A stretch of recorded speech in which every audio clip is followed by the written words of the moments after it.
Зброя є? Обуренню 32-річної Зофії Маріанни немає меж. Правоохоронці ж бо зірвали важливу ділову зустріч. Громадянка Польщі саме побачилася із кілером, щоб передати йому $500 – аванс за вбивство колишнього чоловіка.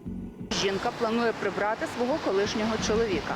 Мотивом стало те, що після розлучення спільна дитина залишилася проживати з батьком, а мати суд зобов'язав виплачувати аліменти на дитину.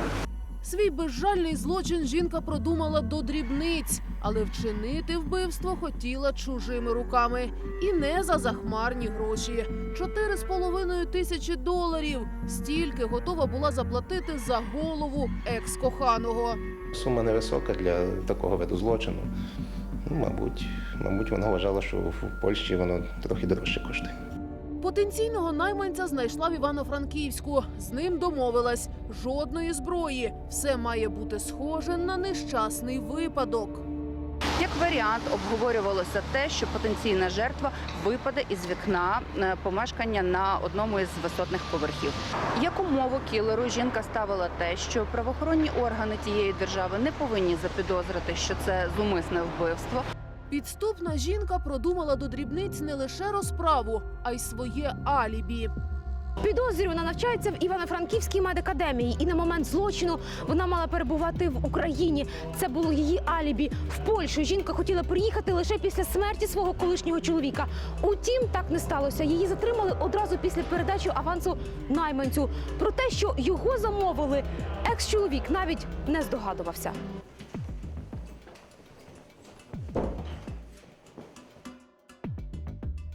Невже від колишнього кохання не залишилося і сліду, що готова була вбити обранця? Від свідчень 32-річна затримана відмовляється. Прокуратура просить суд тримати її під вартою. Вона іноземка, і тому інший запобіжний захід просто не зможе запобігти ризику її уникнення від кримінальної відповідальності. Зокрема, вона може переховуватися органів досудового розслідування. Але адвокати переконують, кордон на заваді не стане і просять тримати клієнтку під домашнім арештом.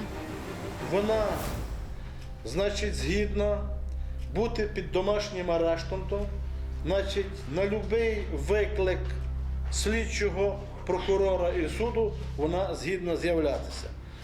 І останнє вона сказала, що якщо значить, суд зміг би відносно неї обрати альтернативний засіб заставу, то її батьки могли би таку заставу внести. Але суд невблаганний. Застосувати до підозрюваної Бардовської Зофії Маріани 7.7.77 року народження запобіжний захід у вигляді тримання під вартою на строк 50 днів. 10 років світить жінці за те, що хотіла позбавити життя свого колишнього чоловіка. Судитимуть її в Івано-Франківську, але потім перевезуть на батьківщину.